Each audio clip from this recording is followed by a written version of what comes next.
Eh bien, bienvenue. Si vous venez de nous rejoindre dans le studio 104 de la Maison de la Radio, on poursuit cette matinée de rencontres et de débats avec cette question qui va nous occuper maintenant, les médias d'information internationale. Quelle indépendance face aux États?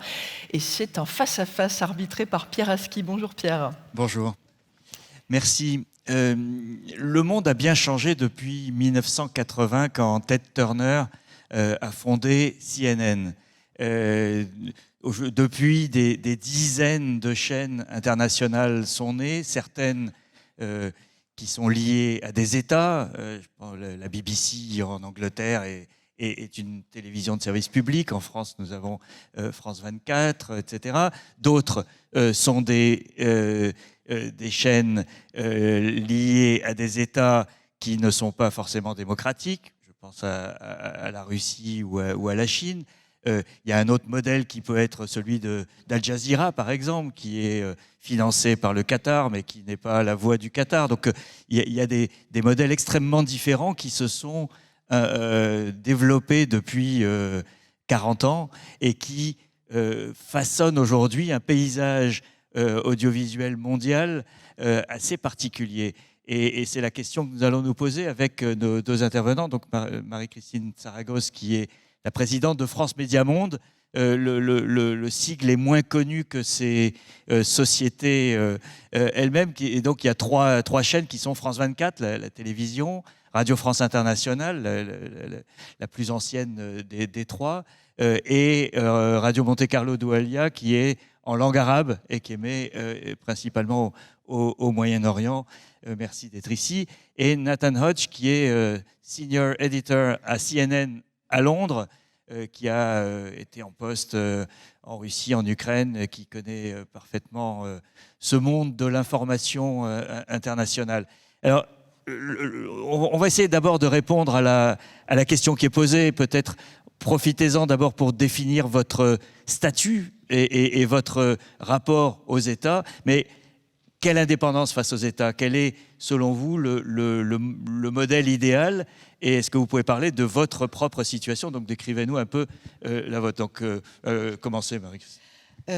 J'aime bien que ce soit au pluriel aux États, parce que quand on est à l'international, il y a bien sûr l'État du pays depuis lequel on parle ou on diffuse, et puis il y a les autres États à l'autre bout, qui peuvent aussi considérer que vous êtes bien trop indépendant par rapport à eux, et par exemple vous couper. Ce qu'on connaît bien à France Médias Monde, RFI depuis fort longtemps, France 24 plus récemment, mais c'est clair que la guerre en Ukraine a eu des conséquences sur notre diffusion, tant en Russie que de manière plus surprenante peut-être, mais pourtant liée, au Mali. Donc c'est bien les États. Et moi, si au cours ça fait une dizaine d'années donc, que je suis dans ces fonctions de présidente et pour France 24 et pour RFI et pour Monte Carlo Doualiya, je peux dire que j'ai eu plus d'appels de l'étranger se plaignant de la couverture de nos journalistes que de l'État qui nous porte et nous finance la France. Alors, dans une démocratie, vous le disiez, hein, Pierre, en général, justement, quand on est service public et non pas gouvernemental, on est indépendant. C'est la différence entre médias publics et médias d'État? Exactement, et c'est une différence qui est un vif sentiment interne, sans doute, de nos journalistes. Hein, parce que, comme disait Nietzsche, la liberté, c'était d'abord un vif sentiment interne, l'indépendance aussi, d'ailleurs, les deux sont liés. Hein. Liberté sans indépendance et indépendance sans liberté, je pense que c'est un binôme.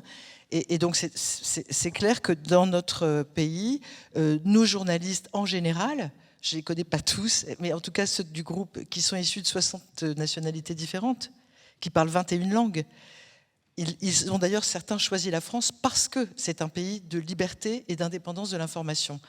Et souvent, ils ont quitté leur pays d'origine où ils trouvaient que ça, c'était pas garanti. Donc chez nous, c'est garanti par l'État, par la Constitution. Je signale quand même, c'est un principe constitutionnel, l'indépendance du service public. C'est dans la loi, c'est dans les modalités de désignation des patrons, des présidents comme moi.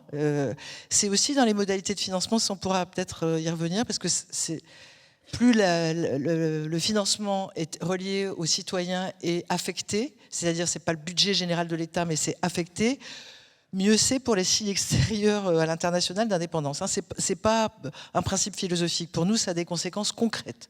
Et puis, il y a la déontologie des journalistes, les sociétés de journalistes, leurs exigences. Et on a, par exemple, une commission de déontologie qui peut se réunir avec les sociétés de journalistes, parce qu'il y a la théorie, il y a les grands principes d'indépendance, et puis il y a parfois des situations où c'est pas simple, et c'est toujours bien d'en parler entre la profession et les dirigeants. Merci. Nathan, CNN est une entreprise privée qui appartient aujourd'hui au groupe Warner, après avoir été fondée par Ted Turner. Et pourtant, dans certains pays, dans une partie du monde, on vous considère comme la voix de l'Amérique, souvent. Comment vous arrivez à gérer ce statut privé et le fait d'être une société américaine, donc l'incarnation d'une certaine manière d'un empire puissant, double empire puissant? C'est une très bonne question et j'y réfléchis depuis le début de ma carrière. J'ai démarré en tant que journaliste en Ukraine il y a 2 décennies de cela. Et il y avait un journal indépendant qui s'appelle le Kiev Post et ça donnait son indépendance à ce journal. Il y avait un modèle privé qui lui a donné cette indépendance, la possibilité d'avoir sa propre rédaction, alors que d'autres médias étaient contrôlés par des intérêts économiques. Et là, c'était en langue anglaise, c'était pour un public spécialisé et cela ne faisait pas partie du canal principal de la publication ukrainienne. Mais dans le secteur privé, ce modèle est très robuste. Et aux États-Unis, nous avons le 2e amendement et le 1er amendement. Et en dehors du 1er amendement, il y a la garantie de la liberté d'expression et nous avons un modèle économique très robuste qui nous donne cette indépendance pour pouvoir parler contre le gouvernement. Et les moments les plus légendaires pour le gouvernement, ça a été dans les années 70 avec Watergate. Et là, on a pu dénoncer le président Nixon. Et ça, c'est à cause du fait que les journaux, en fait, c'était la planche à billets. Et il y avait un marché, il y avait des publicités qui leur donnaient la possibilité de financer pas seulement un, mais 2 journaux, un le matin et un le soir. Et cela leur donnait beaucoup de pouvoir et cela donnait beaucoup de responsabilités à l'État, aux personnes locales, aux autorités locales et nationales. Et cela a changé avec l'arrivée de l'Internet. Là, je parle de l'activité des médias. En fait, c'était un journal secondaire et nous avions des envoyés avec le New York Times, le Washington Post et les grandes chaînes de télé, CNN. Ils ont une présence à l'étranger. Qu'est-ce que vous répondez au gouvernement qui vous disent « mais vous êtes la voix de l'Amérique, vous êtes la télévision des États-Unis ». En fait, je suis très habituée à cela parce que je travaille en Russie et on est perçu, pas justement d'ailleurs, mais dans la vision des officiers, le ministre des Affaires étrangères russe, vous êtes une extension du département d'État. Et nous prenons nos ordres des officiers américains. Et ceci rentre en vous et ça a un impact sur votre capacité à opérer dans un grand nombre de pays. CNN travaille dans des pays plus difficiles. Nous avons une présence très forte en Chine, nous travaillons en Iran, nous travaillons dans un grand nombre de pays qui sont hostiles envers les États-Unis, qui ont des relations très mauvaises avec les États-Unis. Donc notre perception que nous sommes américains, ceci impacte notre accès, ça nous impacte parce qu'on ne peut pas bien travailler dans ces pays. Et pour pouvoir continuer à travailler, nous ne prenons pas nos ordres de l'État, nous travaillons pour notre public, pour nos spectateurs. Et ça signifie qu'en 1991, pendant la guerre du Golfe, nous étions à Bagdad Lorsque la guerre a démarré, nous avons maintenu notre présence lors de conflits les plus difficiles en Ukraine, l'invasion de la Russie des deux côtés de Moscou, tout autour de l'Ukraine également.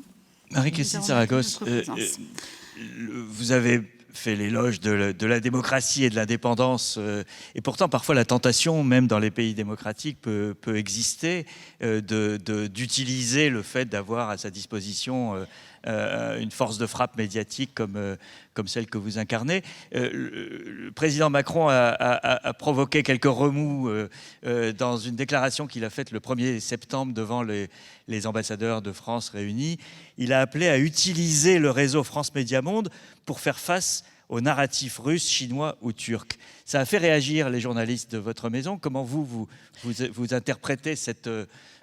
D'abord, je pense qu'il faut citer vraiment l'intégralité du propos, parce que je pense qu'il y a eu quelques malentendus. D'ailleurs, dès le lendemain, on s'est réunis, ou 2 jours après, avec les sociétés de journalistes pour faire une explication de texte détaillée. Et moi-même, je suis intervenue le lendemain de l'intervention du président devant les ambassadeurs pour dire que l'information n'était pas de la communication et que les journalistes n'étaient ni des diplomates, ni des politiques, et encore moins des militaires, et que c'était d'ailleurs la condition à l'exercice de leur métier et à leur crédibilité internationale. Donc, le président dit un peu plus loin dans son intervention, que j'ai vraiment bien écouté, qu'il ne s'agit surtout pas de faire de la propagande, il défend l'indépendance et la liberté d'informer, et il s'adressait en même temps au réseau diplomatique français, en même temps. Il disait que France Média Monde était, je ne sais plus s'il dit un outil clé ou quelque chose comme ça, et il parle au réseau diplomatique, et je pense qu'il y a eu un peu de confusion. C'est pour ça que j'ai insisté sur le fait qu'on ne fait pas de communication, on n'est pas une direction de la communication, on est des médias indépendants. Et c'est encore une fois, c'est la condition de notre crédibilité. Et par ailleurs, quand on en a discuté avec les journalistes, c'était fondamental que les sociétés de journalistes réagissent au fond. Parce que dès que le président a parlé, des influenceurs eux-mêmes sous influence, puisque c'est assez amusant, les influenceurs sont sous influence russe, certains, ils se sont emparés de cette déclaration pour nous traiter de médias du pouvoir, assujettis de porte-voix de la France. Et donc la réaction de nos journalistes sur les réseaux sociaux a été une façon de réaffirmer que non, et que ça, évidemment, on essaie de manipuler les opinions contre nous, parce que quand on veut tuer son chien, on l'accuse de la rage. Or, on veut tuer son chien parce que non seulement le chien est indépendant, expert, mais il a un impact énorme. Justement, France Média Monde en Afrique, France 24, RFI en Afrique, c'est 61% de la population qui suit, des 15 ans et plus, confondus. C'est 80% des cadres et dirigeants, voire plus. Et je dois dire qu'au Mali, depuis qu'on est fermé, notre notoriété n'a fait que croître. Donc la puissance et la crédibilité de nos médias en fait des menaces pour des gens, disons des gouvernements qui n'ont pas la démocratie chevillée au corps, ni le respect de la liberté d'expression. Parce qu'on plaint beaucoup nos confrères maliens actuellement, par exemple. Donc voilà, il y a peut-être un malentendu, mais moi, en attendant, j'ai pas de coup de fil pour me dire d'inviter je sais pas qui ou je sais pas quoi sur les médias. Et d'ailleurs, celui qui rentrerait dans une rédaction en disant ça, je pense qu'il serait goudronné et recouvert de plumes, mais il n'est pas encore né, celui qui pourrait faire ça, en tout cas dans France Média Monde, mais je pense plus largement en France en général. Merci de cette mise au point indispensable. Nathan, il y a quelques mois, au début de la guerre d'Ukraine, les gouvernements européens ont interdit RT, Russia Today, la chaîne qui avait des licences d'émission. Par exemple, en France, le CSA, enfin, qui a changé de nom depuis, avait donné une autorisation d'émettre à Russia Today. Est-ce que vous, justement, vous parliez du premier amendement tout à l'heure, cette décision a été assez largement commentée. Est-ce qu'elle vous semble légitime? Est-ce que dans le contexte de la guerre et de la nature même de ce média Russia Today, est-ce que votre regard d'Américain sur la décision européenne, comment vous l'avez vu? Well, without knowing a little bit more about the details of the decision, it's a tough one to say. I followed the evolution of RT mais j'ai suivi effectivement l'évolution de RT depuis que ça a commencé. Et à when it was l'origine, Russia Today branded, c'était la marque Russia Today. Et à l'époque, c'était une version russe d'Al Jazeera d'une certaine manière. Ça a changé. Ça a changé, mais de façon radicale depuis 2008 et surtout 2014. The annexation of Crimea, Suite and I would à add that l'annexion de la it is Crimée. more generally become Donc, one of the bigger tasks. généralement, c'est devenu l'une des plus grosses tâches de faire le tri entre l'information et la propagande et les faits. Car il y a des domaines du journalisme, et c'est la même chose pour toutes les organisations journalistiques. Ils ont des gens qui essayent de mieux connaître la façon dont la désinformation peut rentrer dans le système médiatique. Et on doit faire des distinctions entre les médias d'État, les médias qui diffusent de la propagande et les autres canaux d'information qui diffusent de la désinformation. Et puis peut-être à un moment donné, il y a un joyeux mélange. Et c'est typiquement comme ça que ça fonctionne. C'est pas ça c'est de la propagande, des leaders feront une apparition aujourd'hui pour nous parler de la voie glorieuse vers l'avenir. Non, non, ça c'est de la propagande vieille école, mais ça ne fonctionne plus aujourd'hui. Ce qu'on a aujourd'hui, c'est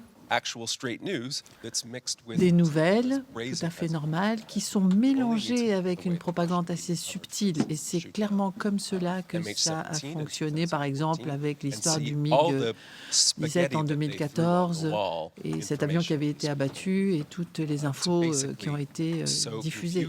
C'est une confusion. On sème la confusion dans le public international occidental pour expliquer comment ça s'est passé, mais d'une certaine façon. Marie-Christine Sarragos, vous avez fait allusion tout à l'heure aux influenceurs sous influence. Est-ce qu'aujourd'hui, le principal problème pour vous, c'est peut-être moins les États que ce qui se passe sur les réseaux sociaux et cette machine d'information qui n'obéit à aucune règle et qui donc peut se permettre de semer des choses et donc de la confusion, comme ça a été dit? Alors je pense que les États ne sont pas toujours indépendants de ce qui se passe sur les réseaux sociaux et que certains États en font une arme finalement plus économe que les armées conventionnelles et parfaitement utilisée. Plusieurs États ont recours aux réseaux sociaux pour mener une forme de guerre. Alors, je n'ai pas trop envie d'utiliser le terme de guerre de l'information parce que je pense au contraire que les médias professionnels des pays démocratiques ne sont pas en guerre contre d'autres médias, mais se contentent de faire leur boulot qui consiste à vérifier les faits, à mettre en place une contextualisation, à éclairer le débat, à avoir des points de vue différents et pluriels. Donc, en faisant ça, ils font leur boulot, ils ne sont pas en guerre, eux. Mais il est possible que sur les réseaux sociaux, encore une fois, des États manipulent les choses. Ça peut être un problème, mais bizarrement, mon optimisme naturel, je ne sais pas, je pense qu'en restant vraiment convaincu des principes qui sont les nôtres, et moi j'adore la loi française de 1881, je la préfère au paquet de mesures de censure qui ont été prises dans le cadre guerrier là, contre Russia Today. On a une très belle loi, très ancienne, je l'aime beaucoup. Je trouve qu'elle définit un cadre de liberté et des limites intéressantes qu'il faudrait adapter évidemment avec le numérique peut-être, mais fondamentalement, j'aurais aimé que ce soit dans ce cadre, puisqu'on a la chance d'avoir un Arcom qui avait annoncé d'ailleurs qu'il était tout à fait susceptible de le faire, qu'on ait été jusqu'au bout et pas dans un paquet de sanctions. Il y avait Russia Today France, par exemple, il y avait une convention, et j'aurais préféré qu'on reste dans ce cadre légal, parce qu'il me semble une décision politique à Bruxelles. Oui, ouais. Et générale. Et du coup, c'est ce qu'on nous retourne sur le plan international. Alors, sur la Russie, on a tous été, je pense que si Eden, comme tout le monde, on a été coupés. Mais ailleurs, ce précédent créé par les démocraties me semble contraire à l'idée, moi, que je me fais d'elle, et notamment de notre démocratie. Et je crois que, d'ailleurs, l'Arcom qui s'appelait le CSA s'était déjà illustré en faisant fermer des chaînes qui faisaient n'importe quoi. Donc on avait un arsenal juridique classique que j'aurais préféré personnellement, mais je n'ai pas forcément été écoutée. Et du coup, nous, on en paye un peu le prix en En Afrique, cela dit, peut-être que ce serait la même chose, puisque les milices Wagner, elles ne s'encombrent pas forcément de droits. Nathan, l'un des acteurs non étatiques les plus importants aujourd'hui, c'est Elon Musk, qui, en rachetant Twitter et en provoquant la tornade qu'il est en train de provoquer, a vraiment suscité une énorme controverse dans le monde de l'information, dont on ne sait pas trop sur quoi elle va déboucher. Comment vous voyez cette transformation d'un média, d'un canal qui n'est pas un média justement, qu'est Twitter, en une sorte de machine de guerre d'un homme aussi puissant qu'Elon Musk? You really did put me on the hot seat here with that Là, question. vous m'avez vraiment mis sur le siège éjectable. Non, effectivement, c'est un point important. Parce que, pour le meilleur ou pour le pire, Twitter est devenu un outil indispensable pour le journalisme. Je vais vous en donner un exemple. Lorsque j'ai travaillé en Afghanistan pendant plusieurs années, Twitter était extrêmement utile. Parce que les journalistes afghans partageaient des informations sur Twitter et nous, on recevait des informations beaucoup plus vite que des autres sources grâce à Twitter. Twitter était la source d'information la plus rapide. Concernant les attaques, c'était très utile. Même pour notre sécurité personnelle, ça nous permettait de prendre conscience de ce qui se passait réellement. Par exemple, dans la ville de Kaboul, il y a eu une explosion. En quelques minutes, on savait exactement où s'était produite l'explosion. Donc oui, et en tant que journaliste, on peut utiliser Twitter. Après, on est extrêmement sensible à tous les changements parce que ce n'est pas simplement un média qui permet de recevoir des informations et de les diffuser. C'est devenu quelque chose d'autre, un véritable phénomène. Parce que du coup, chacun développe une marque personnelle. Et dans les tensions constantes entre la direction et les journalistes, forcément, ça se répercute parce que ça donne aux journalistes une certaine plateforme d'indépendance, une voix qu'ils peuvent exprimer. Et parfois, cette voix n'est pas d'accord avec ce que dit la direction. On va prendre des questions dans la salle. Est-ce que vous avez des questions sur ce sujet des chaînes internationales? Oui, premier rang.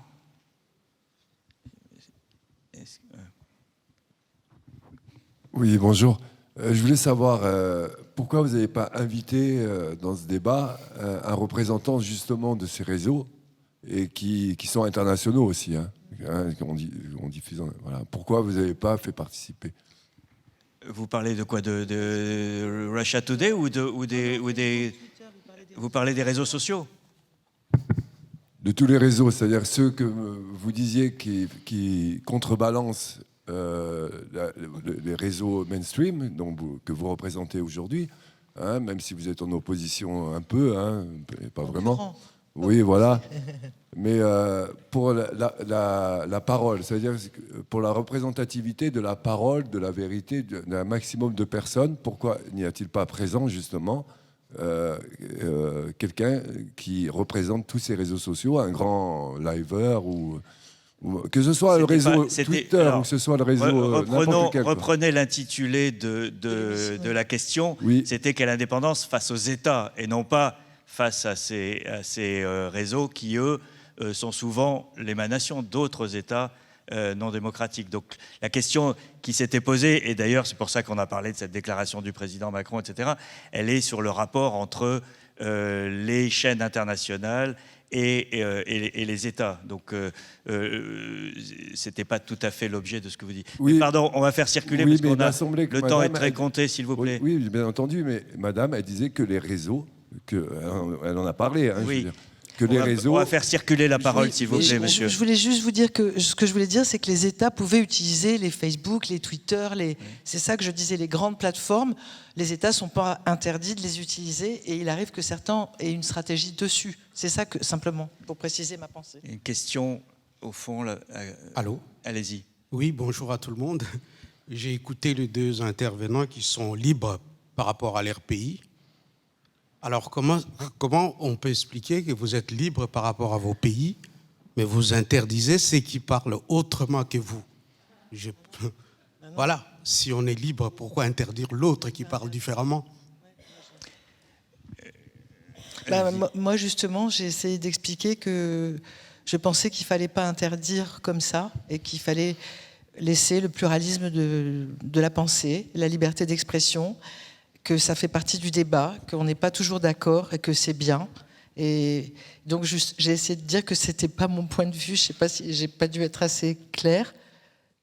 Et sur nos chaînes, puisqu'on a une vingtaine de langues, de la radio, de la télé, des offres numériques thématiques, on essaye vraiment d'être pluriel et de n'interdire, de retirer le micro à personne. Je ne vous vois pas, monsieur, en fait. Je ne sais pas, je n'ai pas trouvé. Là-bas. Ah, là, d'accord, je vous vois. Ok, j'avais pas vu où vous étiez. Voilà, donc nous, on est tout à fait pour le pluralisme, vraiment, et penser contre soi, y compris penser contre soi, c'est-à-dire entendre quelqu'un qui dit pas la même chose et se dire peut-être que j'ai tort. Ça me semble un ciment essentiel de la démocratie. Tout à fait. Tout à l'heure, vous avez parlé de l'Afrique, et justement, quand on palabre en Afrique, tout le monde parle. Oui. Donc, y compris ceux qui sont contre nous. Ouais. Absolument, mais vous savez, on donne la parole à tout le monde, y compris d'ailleurs à des gouvernements qui ne sont pas forcément d'accord pour nous diffuser. Et ça ne nous empêche pas d'ailleurs d'élire, comme par exemple découverte de cette année, une formidable chanteuse malienne. Je crois qu'on ne demande que ça, rétablir le dialogue et parler à tous. Et on essaye de le faire, et en plus, en respectant, vous parliez de palabre, et j'adore ce mot, et il y a des très grandes langues africaines, qui sont vraiment des langues de culture et de civilisation. On a besoin de les connaître pour mieux comprendre cet immense et riche continent qu'est l'Afrique. Et on travaille beaucoup avec ces locuteurs qui portent une culture différente de la nôtre. Et je trouve que c'est extrêmement sain. Et le privilège qu'on a en étant à l'international, c'est qu'on ne pense pas en rond, bien que cette maison ronde pense beaucoup et très bien, mais on ne pense pas en rond. On est obligé de se remettre en cause, de se décentrer, parce que quelqu'un en face de vous n'a pas la même histoire, pas la même culture, pas le même vécu. Et c'est ça la puissance de la liberté, en fait. C'est ça la vraie liberté. Merci. Et hélas, on doit conclure ce débat. On a peut-être perçu la complexité du sujet et ses différentes facettes. Merci à tous les deux pour vos interventions. Et merci à vous, Pierre Aski. Restez avec nous, bien sûr. Studio 104. Quelle stratégie pour les médias en terrain de guerre? C'est notre prochaine table ronde. C'est dans quelques minutes.